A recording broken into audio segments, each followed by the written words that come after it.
Andy Carlson here, Purple for the Win podcast, letting you know that we'll be here all off-season long talking the Vikings angle on everything. Combine, pro days, free agency, the draft, OTAs, training camp in 2017. Baby. Get the show on 1500 ESPN, Podcast One, and the Podcast One app. And whose team is this? Is this your team, or is this your daddy's team? Thanks for listening to the Dad Mode Podcast, common sense parenting in a politically correct world. Here's your host, Andy Carlson.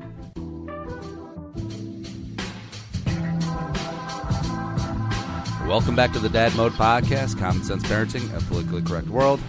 I'm your host, Andy Carlson, at Andy Carlson Show on the Twitter machine.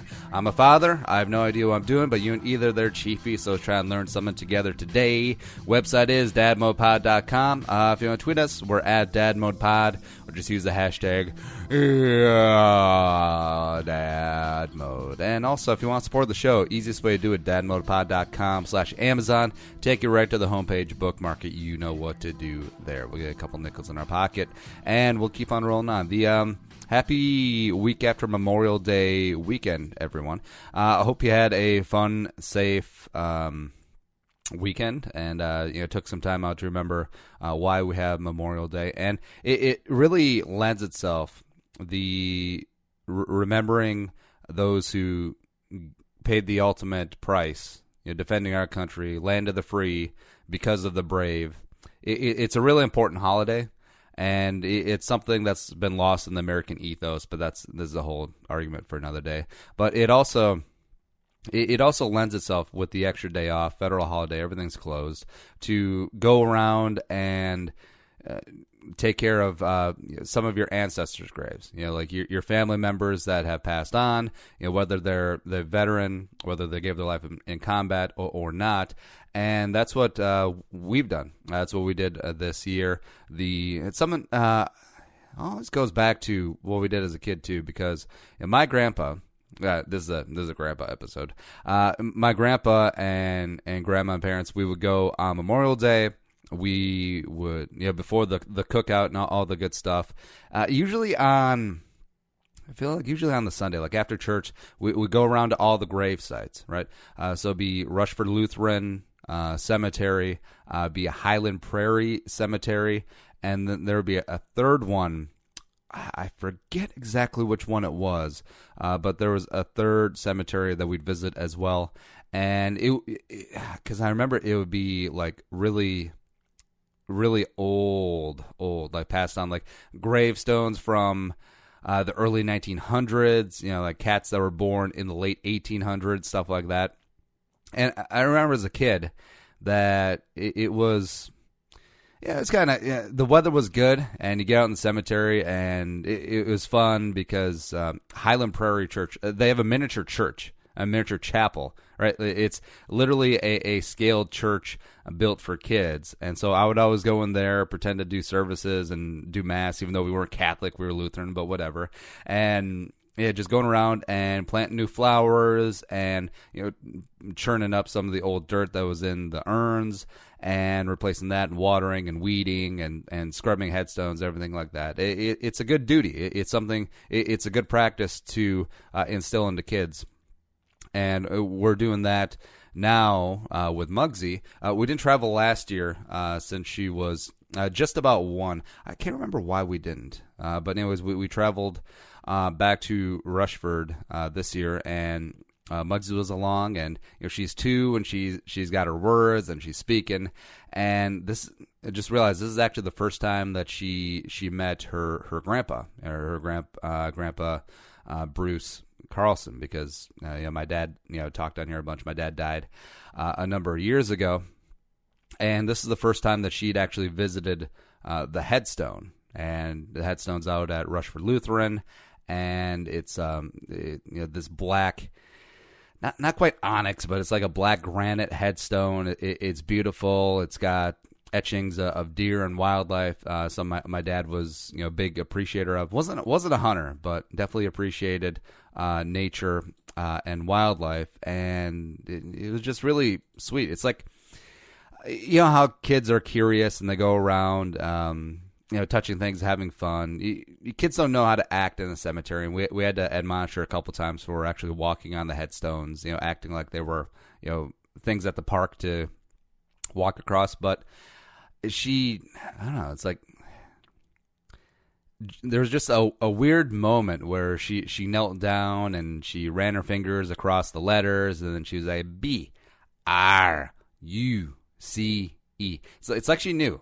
Yeah, it's and this might be cognitive dissonance, but I actually believe that they had a moment there, that they had some sort of spiritual connection. Dad looking down from heaven, and all of a sudden, he got to meet his granddaughter for the first time at the gravesite, even though he's been watching over her since the day she was born. And yeah, it made me really wistful, as it were, as most of these moments do, because thank goodness for the wife's parents. Mugsy has a great pair of grandparents, and she's got a great grandpa that she calls Papa, and he's fantastic with her. And the wife's mom is just she's super grandma. She's really great at what she does. But I mean, just how great it would have been if she would have had two grandpas. And I remember it was going to be odds against, because my dad was already pretty old when I was adopted. He was, I want to say, like 42-ish when I was adopted, when I came over at 9 months old from South Korea, the good Korea. Yeah. And, even because we waited till about 30 to have a kid, so he would have been, would he have been 70? No, he couldn't have been 42. Anyways, he was older. So, and he was already having some mobility issues. He had bad knees. He had a bad back even before he had the soft tissue cancer. So, maybe he would have been, like the young active grandpa. You see at the zoo, or even out, you see these young kids, and you're like, is that the grandpa or just a really old dad?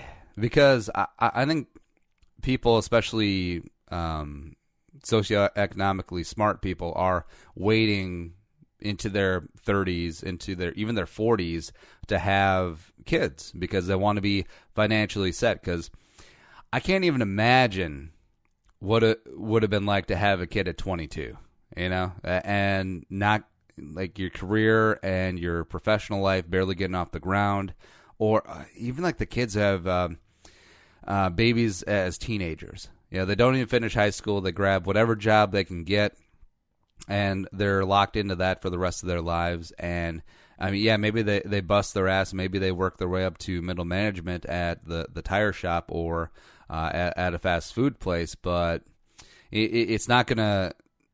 They're not gonna be able to provide the kind of life for their kids and themselves that they would have if they would have waited, gone to college or got a vocational training, because as that we always look down on people who get training as like a welder, a long haul truck driver, a carpenter, electrician. Some of that's actually a trade, but you can earn a damn good living in a lot of those jobs. You can get $50 an hour. You can be in a union. That's a damn fine good life. I mean, you're making almost six figures, and you didn't go to college, and that's again, we're sort of diverting there.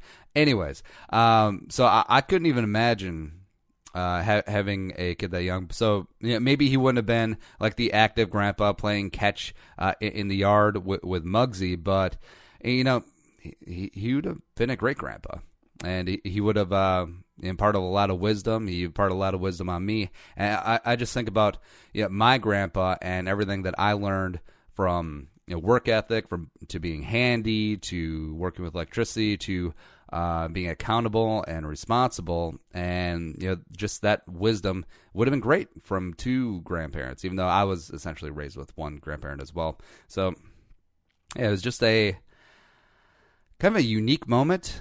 And I don't know, like, we'll tell Mugsy about this story the first time that she met her grandpa when she was 2.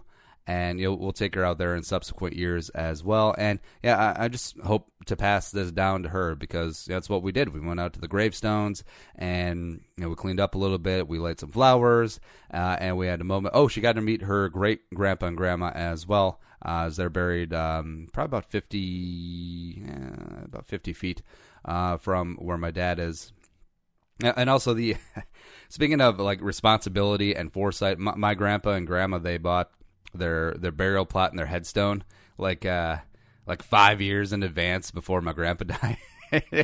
And just a great photo. They have a great photo of them on, with their walkers, those walkers that you can turn around and put the brakes on and sit on that old people have all the time. So them in their walkers, right above their headstone, and just like the biggest, like poop eating grins on their face. It's just a great picture. I gotta get a copy of that because it shows like their sense of humor, and also B, just what kind of people they were. Like they don't want their kids to have the burden of paying for the plot or paying for the headstone. Everything's taken care of. We're all good to go. I think my grandma even wrote part of her own eulogy.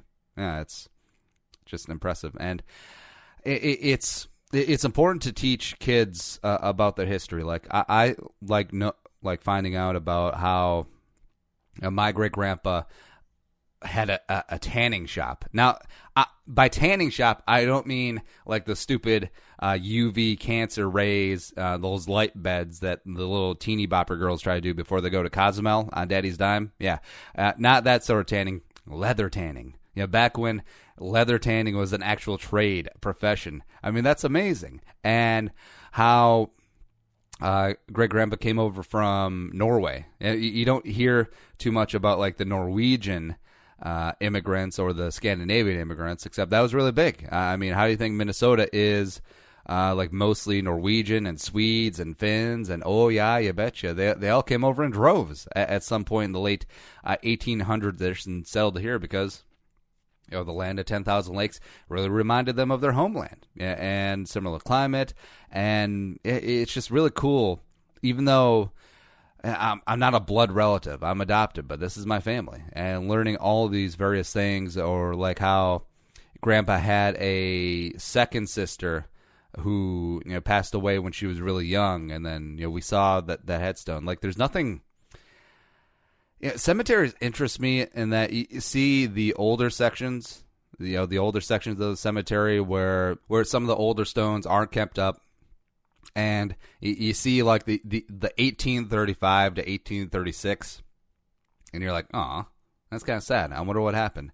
And just remembering like, oh yeah, kids died all the time back in the day because of disease or malnutrition or just the hardscrabble way of life back then.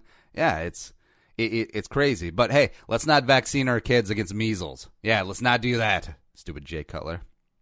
His stupid wife. Get out of here. Yeah, let's just have a measles outbreak in St. Paul for no reason. Like, no reason whatsoever. Yeah, because it's almost like now, for like first generation immigrants, I do give a little bit of a pass to. They're coming from a country where it's not like it's not part of their way of life. Get your kids shot up right away, have them all vaccinated, da da da. But the hoity-toity suburban crunchy couples that read one study from a doctor who's not even accredited anymore and has been like debunked like several times over. It's like, oh yeah, let's ramp up the degree of difficulty on living again, because we kicked measles ass like 50 to 100 years ago, but let's bring it back. Yeah, that always annoys me. What's this episode about? Yeah, but I don't know. I hope that Mugsy has a sense of wonder. I hope she, and also future kids as well, they want to know what their great-grandpa Rocky, their great-grandma Elaine was like, what Grandpa Bruce was like. And also cool thing is that my grandparents' house, which was about a couple of houses down across the street from me, they sold it before they moved into a townhouse, like a single level townhouse, right? Because as you get older, you want everything on one floor. And they sold that house, well, I'll say like 15 years ago, to a nice couple with a bunch of young kids as well. Drove by the house, and You could tell that there's a lot of love there. There was a lot of love in that house to begin with, and it's an old house. It's a beautiful Craftsman style house. It's got stucco. It's got hardwood. It's got built-ins like mahogany features. It's got a lot of great like old school style house stuff in it, and you can tell that house is being appreciated, and that's something that I really enjoy. And the best part, my stupid basketball hoop is still up. Yeah, because that thing went up when I was 4, so that was 1989, and 11, 12, so that hoop has been up for 28 years. Yeah, the rim got replaced twice that I remember, but it's the same backboard, and also it's got the sticker from when the Wolves changed their logo. So that had to have been like late 90s, maybe like 97-ish. So that's been up for about 20 years. That sticker is still there. It's a little bit worn from the weather. And, I mean, that's cool. I mean, I hope those kids are getting as much enjoyment out of that basketball hoop as I got as a kid. And I remember, like, the first time we replaced the rim, I had to have been like 7 or 8. And we were waiting for, because this was back before the internet. And this is back before everything like that. So we went down to the hardware store. We ordered a new rim. Yeah. And we had to wait like 3 days for it to get shipped into the hardware store. And then, my grandpa would go put it back up. But I was so hoop obsessed as a kid that I shot against the backboard. Right. And there was like a little piece of sheet metal, like a little like connector piece that was from the rim that would like like the door stops. If you flick it, it goes so that's how I would judge if the shot was good or not. But if I hit the backboard just square and then the little piece of sheet metal would go yeah, and that's how I played basketball for 3 days. Yeah. And gosh, what were we talking about? And yeah, that would be nice, because that's a really I've talked about it before, but that's an understated part of my childhood, because my grandparents retired right when I came around, and they were able to watch me as my parents worked, which is just such a massive, massive advantage. And, it's a little bit of jealousy, but, parents of young kids who have their parents around and in proximity to watch the kids just save so much on childcare.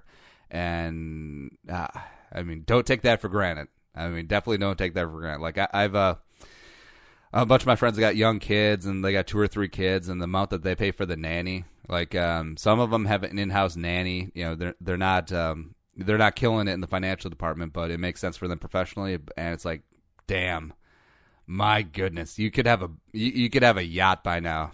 Yeah, it's so if you're a parent and your parents are able to watch your young kids for free, I mean, but thank the big man every single night. Bless your lucky stars. And that was a big part of my formative years. Spending time with Grandpa and Grandma. Beating my grandma's ass in Trivial Pursuit all the time, because it was the junior edition, and we played it so many times that I just memorized all the questions. Yeah, because there was maybe like 100 question cards, right? And it's got all the different topics. It's got like 7 or 8 questions on each card. I memorized every single question. Yeah. So I whooped her ass. I kicked Grandma's ass on the porch every single day at like 2 o'clock. Or no, 2 or 3 o'clock, because that was always coffee time. She would have coffee and a cookie. I'd have lemonade or milk and a cookie, and I would just whoop her ass all over the place playing Trivial Pursuit Junior. Yeah.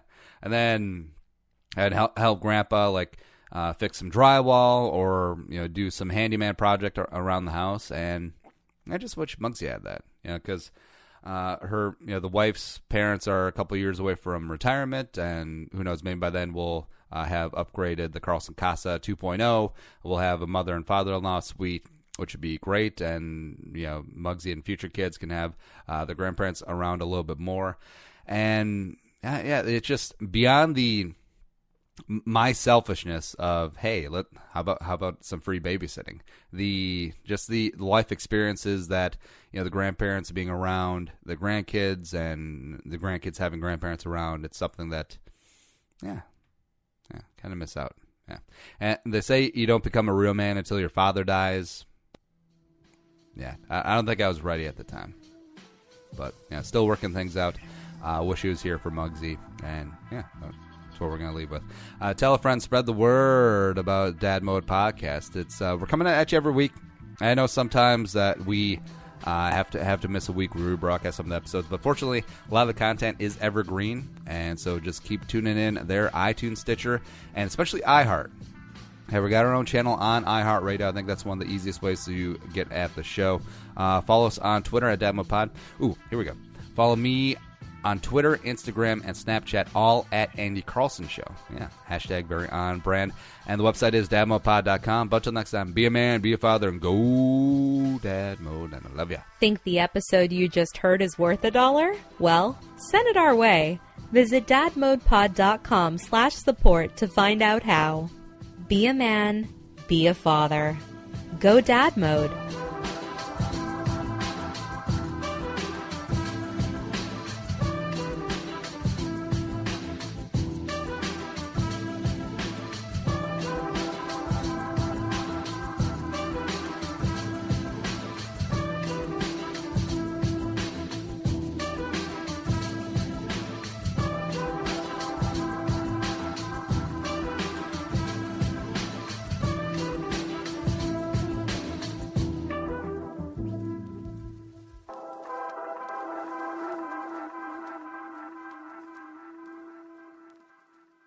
The music is created and produced by Deeb. To hear more of his tracks, visit soundcloud.com/Deeb.